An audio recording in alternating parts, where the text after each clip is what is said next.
क्या आपको मालूम है इस्तिग़फ़ार करने से कितने दिनों में हमारे मामलात हल होने लग जाते हैं, हमारे ऊपर से आजमाइशें ख़त्म होने लग जाती है।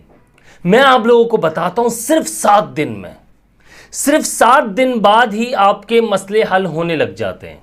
सिर्फ 7 दिन बाद ही अब परेशानियों मुसीबतों से बाहर आने लगते हैं। लेकिन उसके लिए एक बात अच्छे से समझ लीजिए कि आपको कामिल यकीन के साथ ही करना होता है। आप जब इस्तिग़फ़ार करते हैं, अल्लाह रब्बुल इज़्ज़त से जब अपने गुनाहों की माफ़ी मांगते हैं, बख्शिश तलब करते हैं, तो आपका यकीन होना चाहिए। ऐसा ना हो कि तस्बीह के दानों पर सिर्फ अस्तग़फ़िरुल्लाह अस्तग़फ़िरुल्लाह अस्तग़फ़िरुल्लाह चल रहा हो और आप ये सोचें कि मेरे मामलात हल हो जाए। देखिए, ये दिल से पुकारे हुए अल्फाज होते हैं, इन पर शर्मिंदा होना होता है। जब बंदा इन पर शर्मिंदा हो जाता है और दिल से गुनाहों की माफ़ी मांगता है और अपने आप को गुनाहगार तसव्वुर करता है और अपने आप को ये समझता है कि यार मेरा बाल बाल गुनाहों में डूबा हुआ है, तो उसके मामलात सिर्फ 7 दिन बाद ही हल होने लग जाते हैं। और आपको एक बेहतरीन बात बताऊं, बहुत से लोग ऐसे हैं जो मुझे मैसेज भी करते हैं, कमेंट्स भी करते हैं, वो मुझे बताते कि अब्दुल्ला भाई 3 दिन में भी मसले हल हुए हैं, हमने 2-3 दिन ही इस्तिग़फ़ार किया था, हम रोए अल्लाह के सामने, गिड़गिड़ाए, अपने गुनाहों की माफ़ी मांगी और अपनी जायज़ ख्वाहिशात अल्लाह रब्बुल इज़्ज़त के सामने रख दी, हमारे वो मसले सिर्फ 3 दिन में हल होना शुरू हो गए।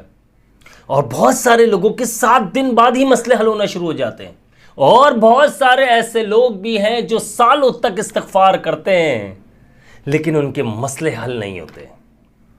सबसे पहले हमें ये नोट करना है कि गलती हम कहाँ करते हैं। सबसे पहले हमें इन बातों को समझना है कि हमारी गलती कहाँ पर है। हम जो इस्तिग़फ़ार कर रहे हैं उससे फ़ायदा क्यों नहीं मिल रहा हमें, हमारे हालात बेहतर क्यों नहीं हो रहे, हमारी जो जायज़ ख्वाहिशात हैं हम मांग मांग कर थक चुके हैं लेकिन फ़ायदा क्यों नहीं हो रहा। देखें, ये याद रखिएगा, सबसे पहले इस बात को अच्छे से समझ लीजिए, बहुत अच्छे से जान लेना है हमने ये कि जब हम इस्तिग़फ़ार कर रहे हैं, सबको मालूम है कि अल्लाह ताला से माफ़ी मांग रहे, ठीक है, लेकिन हम गुनाह को छोड़ नहीं रहे। बात समझिएगा, गुनाह को छोड़ नहीं रहे, अपने आप को बहुत नेक तसव्वुर करने लग जाते हैं। मगर इस्तिग़फ़ार की 2-4 तस्बीहात पढ़ लेते हैं तो हमें लगता है हमसे ज़्यादा कोई नेक नहीं, बाकी तो सब ऐरे गैरे, यानी कि किसी काम के नहीं है यार, ये तो अल्लाह को याद ही नहीं करते। अपने आप को अच्छा तसव्वुर करना और दूसरों को बुरा समझना तो फ़ायदा कभी भी नहीं होगा। अपने आप को हर वक्त गुनाहगार समझना, अपने गिरबान में झांकना कि यार मैंने इस्तिग़फ़ार किया है, क्या ये कबूल होगा, शायद कबूल हो जाए यार। उसके लिए क्या होता है कि आप जब रोगे, आप जब गुनाहों से बचोगे, जो गुनाह दिन भर में आप पहले करते आ रहे थे उनसे बचने की कोशिश करोगे और फिर इस्तिग़फ़ार करते हो, फिर रोते हो अल्लाह के सामने, फिर माफ़ी मांग रहे हो आप, फिर आप जब अपनी जायज़ ख्वाहिशात पूरी करते हो, यानी कि जायज़ ख्वाहिशात आप अल्लाह रब्बुल इज़्ज़त के सामने रखते हो, तो आपके मसले हल होना शुरू हो जाते हैं। ये बहुत ही एक समझने वाली बात है कि अपने मकासद, अपनी जायज़ हाजात अगर आप चाहते हो कि पूरी हो जाए तो रब्बे कायनात को तो राज़ी करना है, उसके बगैर मसला हल नहीं हो सकता। अगर आप एक मिसाल के तौर पर, आपको पैसों की ज़रूरत है, अभी आप किसी बंदे से मांग कर तो देखिए कि यार मुझे 50,000 लाख रुपए चाहिए, मैं भी देखता हूँ कौन देता है आपको, कोई नहीं देगा। पहले तो बातें सुनाएगा, पहले आपकी पूरी फिल्म सुनेगा, कहानी सुनेगा कि आप कितने परेशान हो, कितने अजियत में हो, कितनी मुसीबतों से गुजर रहे हो, कैसे हालात हुए हैं आपके। मैं भी सिर्फ पैसों की बात कर रहा हूँ, इस बात से ही आप बाखूबी समझ जाइएगा दूसरे मामलात भी कि कितने परेशान हो आप। पहले तो सब कुछ मज़े से सुनेगा वो, इसके बाद 4 बातें सुनाकर वो कहेगा मेरे पास पैसे कहाँ हैं, हालात देख रहे हो कैसे हालात चल रहे हैं, मैंने खुद ये काम नहीं किया हुआ, मैंने खुद ये नहीं किया हुआ, मुझे वहां भी पैसे देने, यहां भी देने, वहां भी देने। हालांकि उसके पास पैसे हैं लेकिन नहीं देगा। अब देखिए, आप अल्लाह रब्बुल इज़्ज़त से जब मांगते हैं, इस्तिग़फ़ार करते हैं, तस्बीहात करते हैं, अल्लाह को राज़ी करते हैं, तो मेरा अल्लाह जो है ना, ये आपको खाली हाथ वापस नहीं भेजता, आपको लाज़मन देकर ही भेजता है। आपको खाली हाथ नहीं लौटाएगा, वो आपके ख्वाहिशात पूरी करेगा, जायज़ ख्वाहिशात। लेकिन वही बात मैं आप लोगों को समझाना चाहता हूं, अच्छे से समझ लीजिए कि हम जो है अपने गुनाहों पर शर्मिंदा होना शुरू हो जाएं, हम दूसरों को हकीर और फकीर समझना छोड़ दें, अपने आप को नेक परहेजगार मुत्तकी होना यानी कि सोचना छोड़ दें। जब हम अपने आप को गुनहगार ही तसव्वुर करेंगे, हम जब दूसरों को अच्छा समझेंगे, किसी को हकीर फकीर और कमतर नहीं समझेंगे, तो आप ये देखिएगा कि हमारा दिल सबसे पहले नर्म होना शुरू हो जाएगा। ये अल्लाह की कुदरत है।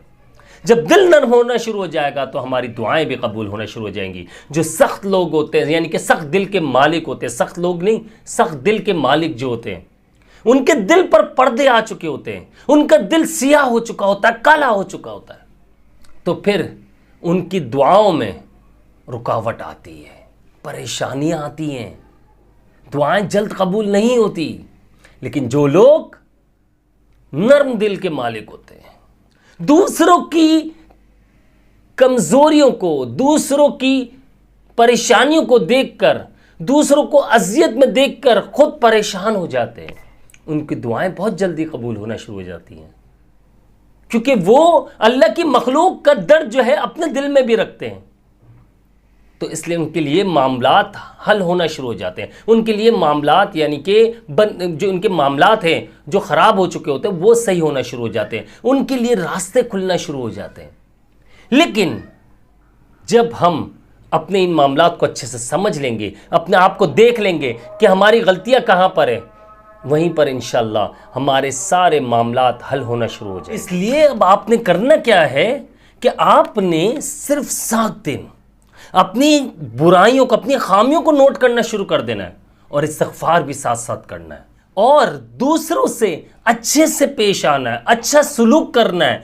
ज़बान से आपने किसी को तकलीफ़ नहीं पहुंचानी, दूसरों को हकीर और फ़कीर कमतर नहीं समझना, किसी को गरीब नहीं समझना, दूसरों के किसी न किसी तरह काम आना है। आप सिर्फ 7 दिन ये करके देख लीजिए, इंशाअल्लाह आप मुझे दुआएं देना शुरू हो जाएंगे।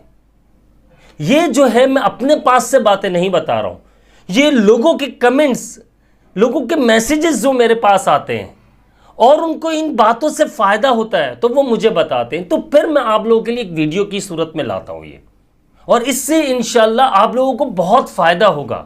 आप ये देख लीजिएगा, बस जब भी इस्तिग़फ़ार करें, अल्लाह रब्बुल इज़्ज़त से जब भी माफ़ी मांगे तो अपने आप को ख़ताकार तसव्वुर कीजिए, अपने गुनाहों पर शर्मिंदा होइए, फिर देख लीजिएगा कैसे आपके मामलात, कैसे आपके मसाइल, कैसी आपकी प्रॉब्लम्स जो भी हैं, बीमारियां हैं, परेशानियां हैं, मुसीबतें हैं, फाइनेंशियली आप किसी भी तरह डिस्टर्ब हो चुके हैं या रिश्ते नहीं आ रहे, औलाद नाफरमान है, सब कुछ ठीक होना शुरू हो जाएगा। अल्लाह ताला से दुआ है कि अल्लाह ताला हम सबको नेक अमल करने की तौफीक अता फरमाए। अल्लाह ताला मुझे और जितने भी देखने वाले लोग हैं उन्हें भी और सब मुसलमानों को हर तरह की जिस्मानी और रूहानी बीमारियों से शिफा अता फरमाए, हमें अच्छी सेहत, तंदुरुस्ती और लंबी उम्र अता फरमाए और हमारे रिस्क में बेपनाह बरकत अता फरमाए और हमें कर्ज के बोझ से निजात दिलवा दे। अल्लाहुम्मा कफ़िनी बिहलालिका अन हरामिक व अगनिनी बिफज़लिका अम्मन सिवाक। इसी के साथ मुझे इजाज़त दीजिए। मैं हूँ आप सबका भाई अब्दुल्ला बिन हमीद। जिन्होंने अब तक मेरे चैनल को सब्सक्राइब नहीं किया, लाजमी सब्सक्राइब कर लीजिएगा, बेल आइकन को प्रेस कर लीजिएगा। मुझे इजाज़त दीजिए। मैं हूँ आप सबका भाई अब्दुल्ला बिन हमीद। अस्सलामु अलैकुम व रहमतुल्लाहि व बरकातुहू।